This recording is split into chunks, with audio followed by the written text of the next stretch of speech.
श्रीमद्भागवत महापुराण दसम स्कंध पूर्वार्ध 36वां अध्याय।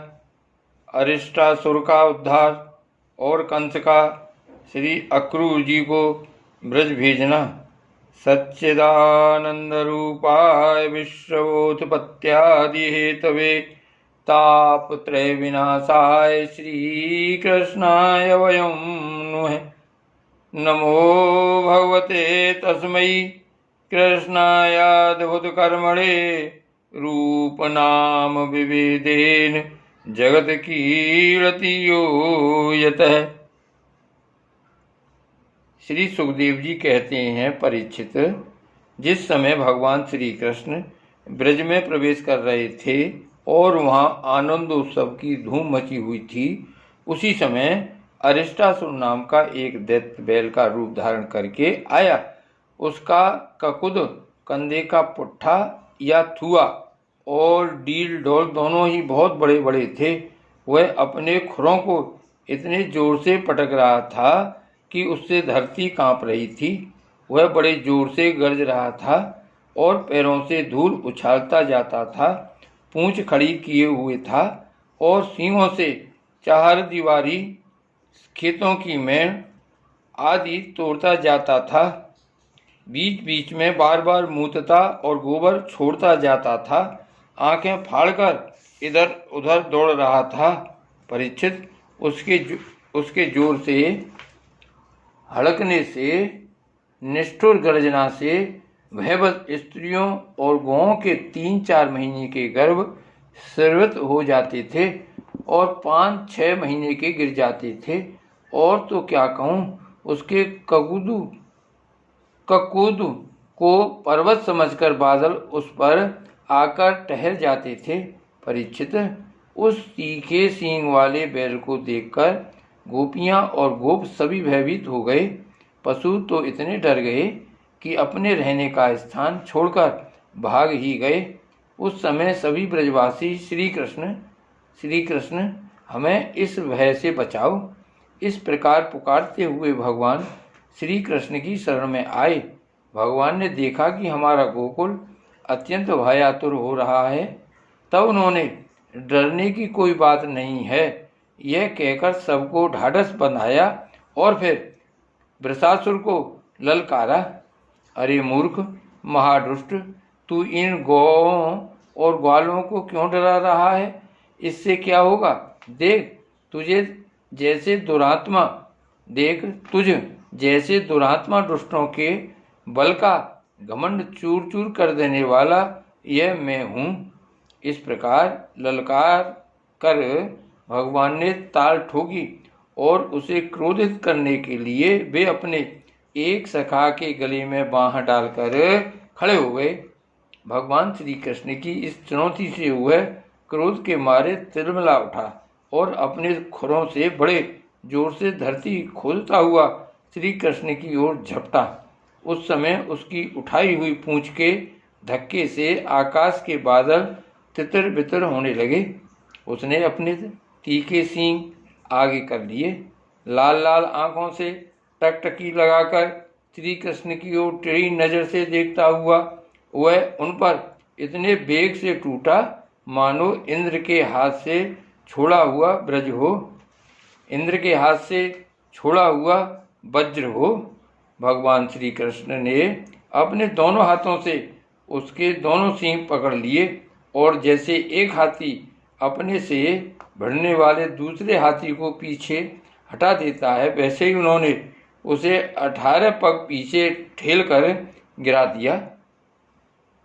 भगवान के इस प्रकार ठेल देने पर वह फिर तुरंत ही उठ खड़ा हुआ और क्रोध से अचेत होकर लंबी लंबी सांस छोड़ता हुआ फिर उन पर झपटा। उस समय उसका सारा शरीर पसीने से लथपथ हो रहा था। भगवान ने जब देखा कि वह अब मुझ पर प्रहार करना ही चाहता है, तब उन्होंने उसके सींग पकड़ लिए और उसे लात मारकर जमीन पर गिरा दिया और फिर पैरों से दबाकर इस प्रकार उसका कचूमर निकाला जैसे कोई गीला कपड़ा निचोड़ रहा हो। इसके बाद उसी का सींग उखाड़कर उसको खूब पीटा, जिससे वह पड़ा ही रह गया।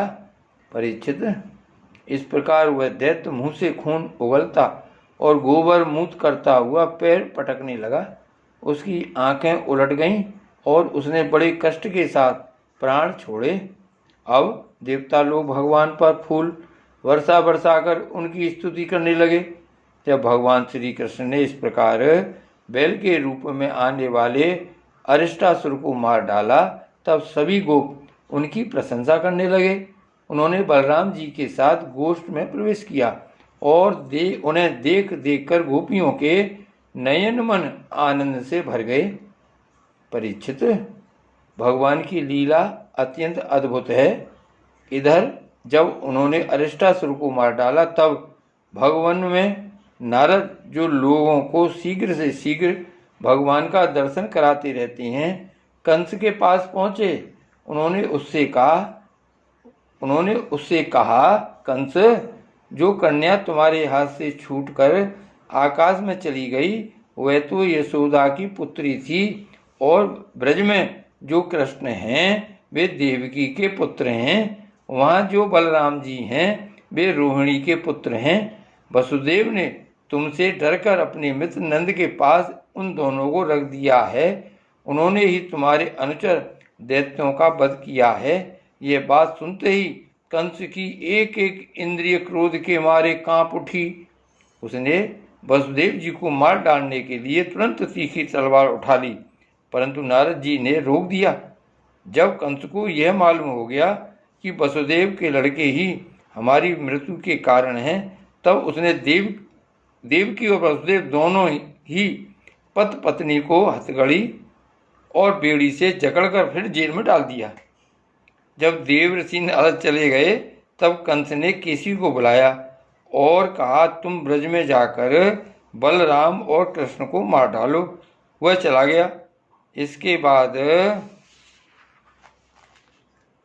कंस ने मुष्टिक, चाणूर, सल, तोसल आदि पहलवानों, मंत्रियों और महावतों को बुलाकर कहा, वीरभर, चाणूर और मुष्टिक, तुम लोग ध्यान पूर्वक मेरी बात सुनो। वसुदेव के दो पुत्र बलराम और कृष्ण नंद के ब्रज में रहते हैं। उन्हीं के हाथ से मेरी मृत्यु बतलाई जाती है। अतः जब वे यहाँ आवें, तब तुम लोग उन्हें कुश्ती लड़ने लड़ाने के बहाने मार डालना। अब तुम लोग भांति के मंच बनाओ और उन्हें अखाड़े के चारों ओर गोल गोल सजा दो। उन पर बैठकर नगरवासी और देश की दूसरी प्रजा इस स्वच्छंद दंगल को देखे। महावत, तुम बड़े चतुर हो। देखो भाई, तुम दंगल के घेरे के फाटक पर ही अपने कुबलिया पीण हाथी को रखना, और जब मेरे शत्रु उधर से निकले तब उसी के द्वारा उन्हें मरवा डालना। इसी चतुर्दशी को विधि पूर्वक धनुष यज्ञ प्रारंभ कर दो और उसकी सफलता के लिए वरदानी भूतनाथ भैरव को बहुत से पवित्र पशुओं की बलि चढ़ाओ। परीक्षित, कंस तो केवल स्वार्थ साधन का सिद्धांत जानता था, इसलिए उसने मंत्री, पहलवान और महावत को इस प्रकार आज्ञा देकर श्रेष्ठ यदुवंशी अक्रूर को बुलवाया और उनका हाथ अपने हाथ में लेकर बोला, अक्रूर जी, आप तो बड़े उदार दानी हैं, सब तरह से मेरे आदरणीय हैं। आज आप मेरा एक मित्रोचित काम कर दीजिए, क्योंकि भोजवंशी और वृष्णिवंशी यादवों में आपसे बढ़कर मेरी भलाई करने वाला दूसरा कोई नहीं है। यह काम बहुत बड़ा है, इसलिए मेरे मित्र, मैंने आपका आश्रय लिया है। ठीक वैसे ही जैसे इंद्र समर्थ होने पर भी विष्णु का आश्रय लेकर अपना स्वार्थ साधता रहता है। आप नंदराय के ब्रज में जाइए, वहाँ वसुदेव जी के दो पुत्र हैं, उन्हें इसी रथ पर चढ़ाकर यहाँ ले आइए। बस अब इस काम में देर नहीं होनी चाहिए। सुनते हैं विष्णु के भरोसे जीने वाले देवताओं ने उन दोनों को मेरी मृत्यु का कारण निश्चित किया है, इसलिए आप उन दोनों को तो ले ही आइए, साथ ही नंद आदि गोपों को भी बड़ी बड़ी भेंटों के साथ ले आइए। यहाँ आने पर मैं उन्हें अपने काल के समान कुबलिया पीण हाथी से मरवा डालूंगा। यदि वे कदाचित उस हाथी से बच गए तो मैं अपने वज्र के समान मजबूत और फुर्तीले पहलवान मुष्टिक चारूण आदि से उन्हें मरवा डालूंगा। उनके मारे जाने पर वसुदेव आदि वृष्णि भोज और दशारहवंशी उनके भाई बंधु शोकाकुल हो जाएंगे। फिर उन्हें मैं अपने हाथों मार डालूंगा।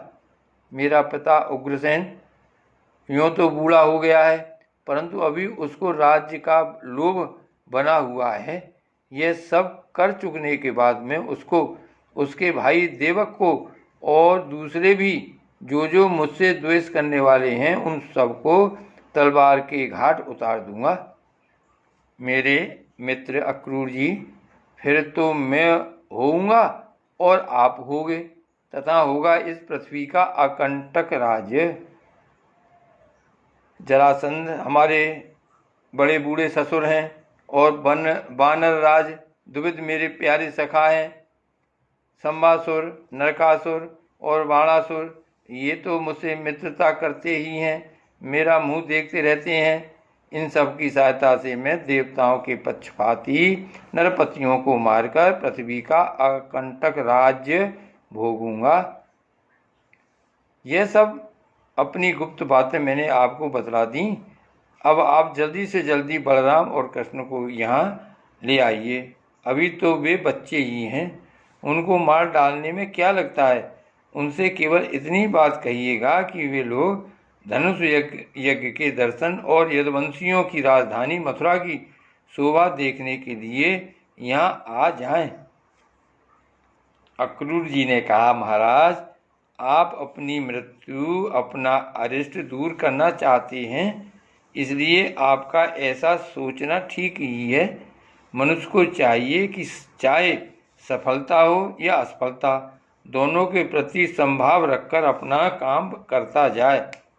फल तो प्रयत्न से नहीं, दैवी प्रेरणा से मिलते हैं। मनुष्य बड़े बड़े मनोरथों के पुल बांधता रहता है, परंतु वह यह नहीं जानता कि दैव ने, प्रारब्ध ने इसे पहले से ही नष्ट कर रखा है। यही कारण है कि कभी प्रारब्ध के अनुकूल होने पर प्रयत्न सफल हो जाता है तो वह हर्ष से फूल उठता है, और प्रतिकूल होने पर विफल हो जाता है तो शोकग्रस्त हो जाता है। फिर भी मैं आपकी आज्ञा का पालन तो कर ही रहा हूँ। श्री सुखदेव जी कहते हैं, कंस ने मंत्रियों और अक्रूर जी को इस प्रकार की आज्ञा देकर सबको विदा कर दिया।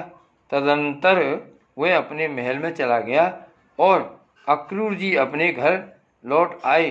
श्री गोवर्धन नाथ की जय। श्री कृष्ण कन्हैया लाल की जय।